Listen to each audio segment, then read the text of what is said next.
Well, but I've been shut out. You know, some platforms will not have me on. Why? They don't like that I'm, you know, an independent thinker. I'm not part of the herd.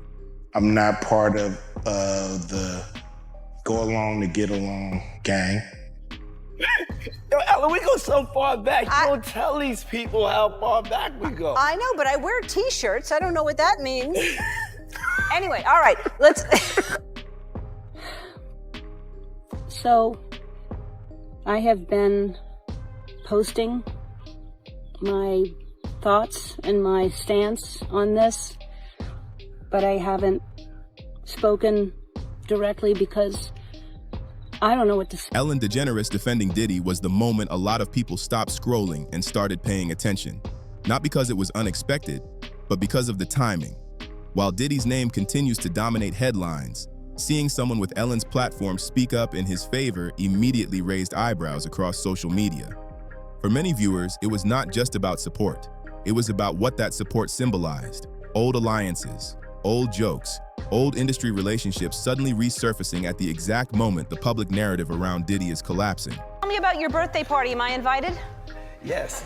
Yes, you're definitely invited. I invite you to all my parties. You just haven't seen me show up. No, well, is it on the East Coast? Yes. Well, that's why. Why don't you have one here on the West Coast? Because I work all the time. Okay, well, maybe I have one at your house. Where's that? Now, what time would your party start, let's say? Like 9:30. Really? That early? Yeah. I could make that. Yeah. But I could think of you of starting a party at like midnight. Like, what time will it go till? That's a different type of party, though. Uh-huh. No, it'll go from like 9:30 to like maybe 3 o'clock, 3 o'clock. And then, you know, we have the top 2 floors of the hotel. Mm-hmm. And then it will carry on there. Yeah, yeah. Mm-hmm. Then No, I mean the after party. Mm-hmm. No, I know about them. I'll listen to the music. I've heard that song, After Party. At the same time, Ice Cube's past warnings about Hollywood power structures have started circulating again, and people are beginning to look at them differently. Ice Cube has long said that the entertainment industry is not run on talent alone, but on gatekeeping, silence, and obedience. People who own the labels own the prisons. Literally the same people? Literally the same people who own the labels own private prisons. The records that come out are really geared to push people towards that prison industry. But they didn't make you write those lyrics. It's not about making somebody write the lyrics. It's about being there as guardrails to make sure certain songs make it through and certain songs don't. Some records are made by committee, meaning record company guys sit around and tell the artists, this is hot, say that, do this. We're gonna have this guy write the lyrics. We're gonna have that. You have, you know, the record company pushing the narrative. You know, some social engineering going on here. According to him, the moment you stop playing along, the system quietly turns against you. He has described how speaking out does not usually result in loud retaliation. Instead, it looks like invitations disappearing, phone calls no longer being returned, and former allies suddenly keeping their distance. Have banned you. I've been, you know, I tried to go on The View. They didn't have me on The View. Why? Well, a few of the guests just really didn't like where I was coming from. So, or a few of the hosts, I mean. So that's what I was told by the producers. You know, I don't know if the producers was just copping out and using some of the hosts to not have me come on and explain myself, but... You'd be a good booking for them. I've been on there before. Yeah. You know, it's just when I've became an independent thinker, when I've, you know, I'm not, you know, I don't follow their brand of politics, I guess. But if you can't think for yourself, then you're not really free, are you? No, you're not. Ice Cube has said this is how control works. Slowly, quietly, and effectively. But I've been shut out, you know. Some platforms will not have me on. Why? They don't like that I'm, you know, an independent thinker. I'm not part of the herd. I'm not part of the go along to get along gang, so to speak. So You know, I'm an outsider. And so, you know, I'm not part of the club. But I've been excluded. I've been excluded on Oprah, you know. On Oprah? On Oprah, yeah, I've been excluded. Yeah, man. I would think you'd be the person Oprah would want to promote. I mean, you grew up in South Central, you were successful at a young age, you have dignity, you say what you think. Like, I thought that was the goal. Almost 40 years rocking the mic. And I'm gonna tell you right now, me and Dub C ain't never been to a Diddy party, mother. Thank God. You ain't gotta worry about on them mother tapes. That perspective is now being re-examined as Diddy's situation continues to unfold. Public discussion has shifted toward how normalized certain behavior became for years. Diddy's after-parties were often joked about on mainstream platforms and treated as part of celebrity culture. Clips resurfacing now show how casually those moments were dismissed at the time. What once sounded like harmless humor is now being replayed with a very different tone. People online are no longer asking whether powerful figures were aware of what was happening around Diddy. They are asking how much was known, who benefited from silence, and why no one challenged it publicly when they had the platform to do so. Ellen's proximity to Diddy has become a focal point in that debate, not because of proven involvement, but because of access, familiarity, and timing. When someone repeatedly appears in the same spaces, on the same platforms, and within the same circles, the public naturally starts asking questions. Those questions intensified when Ellen stepped away from the spotlight and relocated abroad as Diddy's legal problems escalated. Ellen Degeneres has been seen rocking a new hair color since moving to the UK. The comedian changed her signature blonde look to brunette as she was seen enjoying a night out with friends at a pub called The Farmer's Dog. Ellen went out with her wife, Portia de Rossi, and a few friends, including the Torn singer Natalie Imbruglia. Sources told TMZ earlier this week that Ellen and Portia moved to England because of Donald Trump's re-election. They have reportedly settled into their new home in the southwest region of England, but they purchased the property. Some see this as a personal decision after years of controversy and pressure. Others see the timing as suspicious. No official explanation has connected the move to Diddy, but speculation online has not slowed down. The scrutiny did not appear out of nowhere. Years earlier, Ellen's carefully crafted public image was already damaged when former staff members described a toxic work environment behind the scenes of her show. While those allegations were separate from anything involving Diddy, they planted the idea that what audiences saw on camera might not reflect what was happening off it. This is where the conversation grows darker. The tragic death of Stephen "Twitch" Boss has become part of wider online speculation, not because of confirmed evidence, but because of how intensely people are now questioning the pressures placed on individuals working within powerful systems. More tonight about the tragic suicide of Stephen "Twitch" Boss and the detailed steps he took to hide his plans. TMZ is reporting when Twitch left his home the day before his suicide, he took an Uber to a motel about a mile away. At the motel, he switched his phone to airplane mode so no one could reach him. The motel manager says he checked in under his own name and never left his room. We also now know that Twitch left his note. Details have not been made public, but TMZ reports the note alluded to challenges Twitch had faced in the past. Entertainer Tyler Perry knows firsthand what that is like. I want to take you back time in my life where I tried to commit suicide a couple of times because it was so dark. I thought the only way to make this better, this pain go away, is to end my life.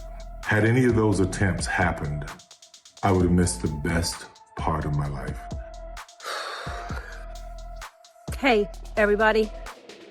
Everyone is in pain and trying to make sense of it, and we'll never make sense of it. And the holidays are hard, I think, anyway.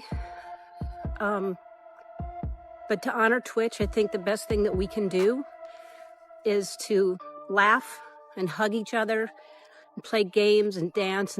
While no official findings link his passing to anyone in the industry, many people view it as a reminder of how silence, stress, and power imbalance can take a serious toll. Much of this discussion is driven by internet theory rather than verified facts, but it continues to resurface because it aligns with a broader belief about Hollywood culture. a belief that silence is rewarded, questioning is punished, and narratives are carefully managed from the top down. Ellen is not the only name being pulled into this wider conversation. Figures like Oprah and Jay-Z are often mentioned as part of the same elite media ecosystem. Ice Cube has said that once you challenge that ecosystem, you are pushed out. You're hearing Diddy everywhere, okay? Yeah. So, did you ever have any kind of run-in with Diddy? Did you ever do anything with Diddy? Any projects you worked on with him? Yeah, he's produced a few records, or had his producers do a few records on my War and Peace album, the Peace Disc. Yeah. How was he to work with? It was cool. You know, he, gave us great music. We flew out to New York, and I was mainly in the studio with the producer. You know, he had a stable of producers, so I was in the studio with his stable of producers, and I think we did some great music. And I really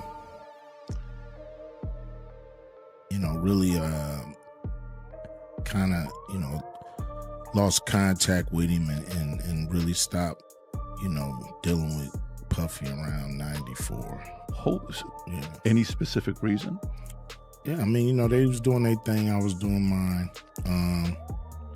And I'm not the partying type. You know what I mean? I ain't never been to a Diddy party. I ain't never really wanted to go, but I don't go to a lot of people parties. That just ain't what I'm in it for. You've been to one, you've been to them all. Are you surprised at what things are coming out with Diddy at all, or you have no idea? It's none of my business. You'll live long. Is that kind of like the mindset? I'm surprised. How could you be surprised with anything that happens in hip hop? It's hip hop is the Wild West. So you're gonna have the good, you're gonna have the bad, you're gonna have the ugly. You think he's being targeted, or some of the stuff he's got, there's credibility on what they're coming after him with the tapes and the feds and raiding his Miami home, his LA home? I believe he's being targeted. You believe he's being targeted? Yeah. I believe, somebody, has the power to pull the trigger to make, this stuff, this domino effect happen. According to him, empowerment is often used as branding, while real power remains tightly controlled. Diddy's downfall only intensified these debates. One moment, he was viewed as untouchable, with enormous wealth and influence. The next, he was facing mounting legal pressure. Some see this as long overdue accountability. Others believe it reflects internal power struggles rather than a sudden discovery of wrongdoing. Now, the fight has shifted toward narrative control. Documentaries, lawsuits, cease and desist claims, and media appearances are all part of a larger battle over how this story will be remembered. Lawyers for Sean Diddy Combs trying to stop the release of a Netflix docuseries due out today. We have to find somebody that'll work with us that has dealt in the dirtiest of dirty business. The series contains never-before-seen footage of Combs debating strategy with his lawyers in the days leading up to his arrest in New York last year. I am going to let you professionals look at the situation and come back to me with a solution. It also includes video of Combs greeting fans in Harlem. Off my back, bro. Lord, you win. I'm gonna win. Lord, you win. We win it. I'll accept it. And then saying this about the interaction moments later. I need some hand sanitizer. Hold on. I got it. I've been out in the streets amongst the people. Yeah, I gotta take a bath. Like the amount of people that actually I'm coming in contact with, that's what I have to do. You know what I'm saying? It's like 150 hugs. Now Combs' lawyers are demanding Netflix pull the series, threatening legal action, claiming Netflix is using stolen footage that was never authorized for release as part of what they call a shameful hit piece. The series is executive produced by Combs' longtime rival, Curtis 50 Cent Jackson, and director Alex Stapleton, who said, quote, "We obtained the footage legally and have the necessary rights," end quote. Before the cease and desist demand was sent yesterday, Stapleton and Jackson sat down with our Robin Roberts to discuss the series. How do you respond to people who say that it's more about the disdain that you have for Sean Combs than it is for giving the victims a platform? It's not personal. The show is not completely the perspectives of people that did not like Sean. Not everyone needed to have an allegation to be a part of this. Combs is serving 4 years in prison on prostitution-related. Supporters attempt to reshape public perception. Critics push back harder than ever. What becomes clear is that Hollywood is not just built on fame and success. It is built on alliances, silence, leverage, and control. Speaking out often comes with consequences. Staying quiet often comes with protection. As these stories continue to collide, more people are questioning who truly controls the narrative and why certain voices are amplified while others disappear. The industry thrives on image, but moments like this force people to confront the possibility that what happens behind the scenes is far darker and far more calculated than whatever appears on camera. What makes this situation unsettling is not just who is being discussed, but how familiar this pattern feels. Powerful figures rise together, protect each other in silence, and when one of them finally falls, everyone suddenly pretends they were never that close. The public only sees the collapse, never the years of normalization that came before it. The jokes, the platforms, the quiet approval. And that leaves one uncomfortable question hanging in the air. If this is what finally came to light, what never did? If you think this story goes deeper than what we are being shown, leave a comment. Subscribe for more breakdowns, because these stories never end where they're supposed to.